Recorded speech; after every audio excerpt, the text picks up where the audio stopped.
এই মুহূর্তে রয়েছে ভাঙড় বিধানসভা ঠিক চালতাবেড়িয়া গ্রামে।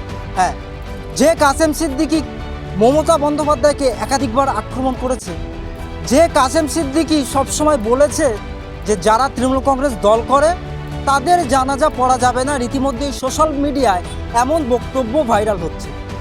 যে কাসেম সিদ্দিকী একাধিক তৃণমূল কংগ্রেস নেতাদের আক্রমণ করেছে, বিশেষ করে ক্যানিং পূর্বের বিধানসভার বিধায়ক শওকত মোল্লাকে আক্রমণ করেছে, তার ভিডিও ফুটেজ আমার কাছে রয়েছে। হ্যাঁ, এই কথা আমি বলছি না, এই কথা বলছেন ক্যানিং পূর্বের বিধায়ক অর্থাৎ ভাঙড়ের পর্যবেক্ষক শওকত মোল্লা। প্রথমে শওকত মোল্লা কি বক্তব্য দিয়েছিলেন কাসেম সিদ্দিকীর বিরুদ্ধে, সেই বক্তব্য শোনাবো।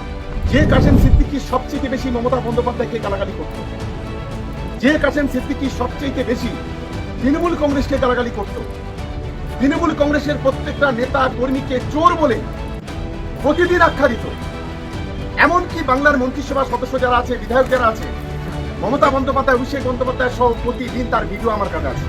আপনারা শুনলেন যে রীতিমতো শওকত মোল্লা কাসেম সিদ্দিকীর বিরুদ্ধে আবার একাধিক মন্তব্য করছে সোশ্যাল মিডিয়ায়। এই মন্তব্য শওকত মোল্লার ভাইরাল।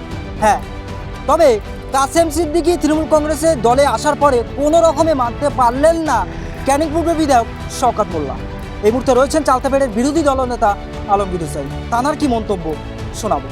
কারণ সর্বপ্রথম বলি, ভারতবর্ষ হচ্ছে গণতন্ত্র রাষ্ট্র, যে কেউ স্বতন্ত্র দল হিসাবে তা গ্রহণ করতে পারে।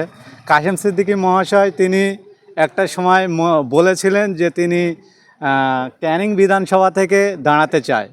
সেটা আমাদের অফিসিয়ালভাবে কোনো আমাদের দলের নেতৃত্ব বলেনি কো, সেটা নিজে মুখে কাসেম সিদ্দিকী মহাশয় বলেছিল।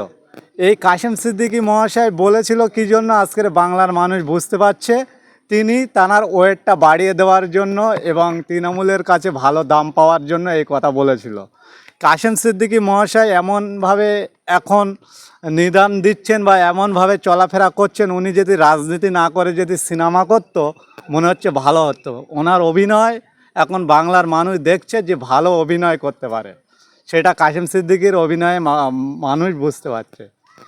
আমরা কেবলমাত্র জাত ধর্ম বর্ণ নির্বিশেষে সমস্ত মানুষের নিয়ে যে কথা আওয়াজ বলতাম, সেই আওয়াজ, সেই কথা, সেই ভালোবাসা দেখিয়ে যে দলটা আমরা করতাম, সেই দলকে তিনি যদি ঢুকতেন হয়তো ক্ষতিই হতো। তিনি আগেভাগে তৃণমূলে চলে গিয়েছেন, আমরা খুবই খুশি। তৃণমূলে গিয়ে যে তৃণমূলের বিরুদ্ধে তিনি একাধিক মন্তব্য করেছেন, যে তৃণমূলকে বেনজির আক্রমণ করেছেন, আমরা আবারও দেখব যে তিনি আবার নাটক করে কিভাবে সেই তৃণমূলের মঞ্চে দাঁড়িয়ে তৃণমূলের পক্ষে প্রচার করে, সেটা বাংলার মানুষ দেখার জন্য অপেক্ষায় আছে। যে কাসেম সিদ্দিকী মমতা বন্দ্যোপাধ্যায়কে একাধিকবার আক্রমণ করেছে এবং বলেছে যারা তৃণমূল কংগ্রেস দল করে তাদের জানাজা পড়া যাবে না, রীতিমধ্যেই এই কথা বলছেন যে তার একাধিক ভিডিও ফুটেজ আমার কাছে রয়েছেন। ক্যানিং পূর্বের বিধায়ক শওকত মোল্লা বলছেন, এর মানে কি বোঝাতে চাইছে? শুধু এটা নয়, ক্যানিং পূর্বের বিধায়ক যখন ফুরপুরায় গিয়ে তানার সঙ্গে মানে একটা খারাপ আচরণ করেছিল মনে করছিল, সেই সময় এই কাসেম সিদ্দিকী মহাশয় বলেছিল যে আমি যদি থাকতাম শওকত মোল্লার মুখে জুতো মারতাম। তিনি বলতেন যে তৃণমূলের দলকে নবান্নের মলম কোম্পানি। তিনি বলতেন যে তৃণমূলের সব নেতারা চোর চোর চোর বলে আওয়াজ তুলছেন। আজকের তো সেই মঞ্চে দাঁড়িয়ে এই কাসেম সিদ্দিকী মহাশয় তৃণমূলের পক্ষে ভোট প্রচার করবেন বা নেতৃত্ব দেবেন। বাংলার মানুষ অভিনয় জগতের সেরা অভিনয় সেই দিন আবার দেখতে পাবে এই কাসেম সিদ্দিকীর মুখ দিয়ে। যে নাট্যকর ভঙ্গিতে সিনেমায় চলে, কিন্তু এই কাসেম সিদ্দিকী মহাশয় রিয়েল লাইফে যে অভিনয় করে নিজের স্থান, নিজের স্বার্থসিদ্ধি বাড়ানোর জন্য চেষ্টা করছেন, এরকম একজন ব্যক্তির কাছ থেকে দেখতে পাবে। একেবারে শওকত মোল্লা যে অভিযোগটা করছে, কাসেম সিদ্দিকী তো তৃণমূলে যোগ দিলে, তাহলে শওকত মোল্লার এত অস্বস্তিকর মনে হচ্ছে কেন? দেখেন, শওকত মোল্লারা বিভিন্ন জায়গা থেকে তিনি রাজনীতি করে এসে এতদিন পর্যন্ত নেতৃত্ব দিয়ে দলের যুবর সাধারণ সম্পাদক হয়ে আছেন। কিন্তু কাসেম সিদ্দিকী একদম প্যারাশুট থেকে লেবে যেরকম স্থান পায়, ঠিক প্যারাশুট থেকে লেবে মাদার কমিটির জেনারেল সেক্রেটারি হয়েছে, সাধারণ সম্পাদক হয়েছে। তাতে এখন যা পর্যায়ে দাঁড়িয়ে আছে, শওকত মোল্লাকে কাশেম সিদ্দিকীকে নেতা বলে মানতে হবে, স্যার বলে সম্বর্ধনা জানাতে হবে। তাই কাশেম সিদ্দিকীকে দেখে শওকত মোল্লার একটু জ্বলছে, কিন্তু এই জ্বলাকে বাংলার মানুষ তেমনভাবে নিচ্ছে না। বাংলার শুভবুদ্ধি সম্পূর্ণ মানুষ জাত ধর্ম বর্ণ নির্বিশেষে সুস্থ এবং স্বাভাবিক জীবনে ফিরে আনার জন্য যে তোষণ এই শাসক দল চালাচ্ছে, তার বিরুদ্ধে একটা এক জায়গায় হচ্ছে। আগামী 26-এ তার ফলাফল দেখিয়ে দেবে বলে আমরা মনে করছি।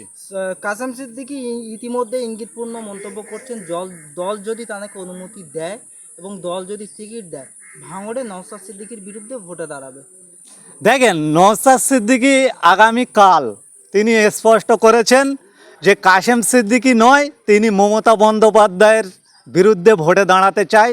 তিনি কালকের সাংবাদিক সম্মেলন করে বলেছেন, কেননা কাশেম সিদ্দিকী এইখানে যদি ভোটে দাঁড়ায় উনি তেমন ভোট পাবে না, আরও আইএসএফের সুবিধা হয়ে যাবে। আমরা চাই মমতা বন্দ্যোপাধ্যায় দলের সুপ্রিমো তিনি ভাঙড়ে দাঁড়াক, কেননা তিনি নন্দীগ্রামে দাঁড়িয়েছিলেন, নন্দীগ্রামের মানুষ তানার বিপক্ষে ভোট দিয়েছেন। ভাঙড়ের মানুষ আজকের মমতা বন্দ্যোপাধ্যায় যে ভুলগুলো করছেন, যে নটোরিয়াস ক্রিমিনালকে এই ভাঙড়ে লাগিয়ে রেখেছেন, যেভাবে কেস খাওয়াচ্ছে, যেভাবে বাড়ি ছাড়া করেছেন, যেভাবে মায়ের কোল খালি করেছেন, ভাঙড়ের মানুষ জাত ধর্ম বর্ণ নির্বিশেষে এই মমতা বন্দ্যোপাধ্যায়কে একটা শিক্ষা দেওয়ার জন্য আমরা ভাঙড়বাসী হিসেবে চাইছি যে মমতা বন্দ্যোপাধ্যায় আমাদের নওশাদ ভাইয়ের বিরুদ্ধে এগেনস্টে দাঁড়াক, তারপরে দেখবে যে ভাঙড়ের মানুষ কাদের পক্ষে আছে। আমরা কথা শুনেছিলাম যে পীরজাদা কখনো মিথ্যা কথা বলে না। তিনি ভাঙড়ে কোনো একদিন এসে কোনো এক মিডিয়ার সামনে বলেছিলেন যে আমি আপনার ওয়ান ক্যামেরা আমি চ্যালেঞ্জ করছি, আমি প্রথমে আগে আমার ভাইয়ের দল, তারপরে অন্য দলের কথা চিন্তা করব। সেই পীরজাদা তৃণমূল কংগ্রেস। দেখেন, সুবিধাবাদীরা নিজেদের সুবিধা দেখে। আমি একটা এক্সাম্পল দিচ্ছি, যাক আপনার প্রশ্নের জন্য। কাশেম সিদ্দিকী মহাশয় ভালো অভিনয় জানে, সেটা আমরা আনিস খানের বাড়ি গিয়ে দেখতে পেয়েছিলাম। যে আনিস খানের রক্ত এই মাটিতে পড়ে আছে এই শাসক দলের অত্যাচারে, সেই আনিস খানের বাড়িতে এই কাশেম সিদ্দিকী তৃণমূল দলের হাকিম, বুঝতে পারলেন না কে, ফিরাদ হাকিমকে নিয়ে যাচ্ছিল। ওইখানকার মা বোনেরা তানাকে ঝেঁটা দেখিয়ে গো ব্যাক স্লোগান দিয়ে যখন তাড়িয়ে দিচ্ছিল, এই কাশেম সিদ্দিকী ওই আনিস খানের বাড়ির প্রোগ্রামে সেই স্টেজে মেহরাব সিদ্দিকী আব্বাস সিদ্দিকীদের মুখে গিয়ে চুমো খাচ্ছিল। মানে তখন আমরা দেখেছিলাম ফিরাদ হাকিম তাকে যা করে করুক, এই কাশেম সিদ্দিকী পুট করে সরে গিয়ে স্টেজে উঠে অভিনয় করছিল। সেই কাশেম সিদ্দিকী সুবিধাবাদী বলে আজকের পরিচিত হচ্ছে। তাই তিনি পূর্বে এই ভাঙড়ের জমিনে দাঁড়িয়ে বলেছিলেন, আগে আমার ভাইয়ের দল, পরে অন্য দল। এখন দেখা যাচ্ছে ভাইয়ের সঙ্গে কোনো আলোচনাই হলো না, অন্য দলে তিনি জেনারেল সেক্রেটারি। এই অভিনয় জগৎ থেকে ছেড়ে রাজনীতি প্ল্যাটফর্মে এসে প্রচার শুরু করুক না। বাংলার শুভবুদ্ধি সম্পূর্ণ মানুষ কিভাবে তানাকে গণতন্ত্র প্রক্রিয়ায় আক্রমণ করে সেটাও তিনি বুঝতে পারবে বলে আমরা মনে করছি। একটা বিষয় ক্লিয়ার করুন যে একাধিক তৃণমূল কংগ্রেসের নেতারা বলেছিলেন যে পীরের ছেলেরা কেন রাজনৈতিক দল করবে, অথচ সেই তৃণমূল কংগ্রেস একাধিক পীরজাদারা সামিল হচ্ছে।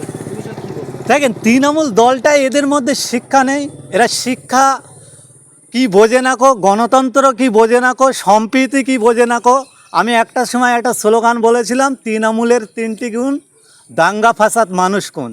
আর একটা স্লোগান বলেছিলাম, পরিবর্তনের পরিহাস, বাবার কোলে ছেলের লাশ।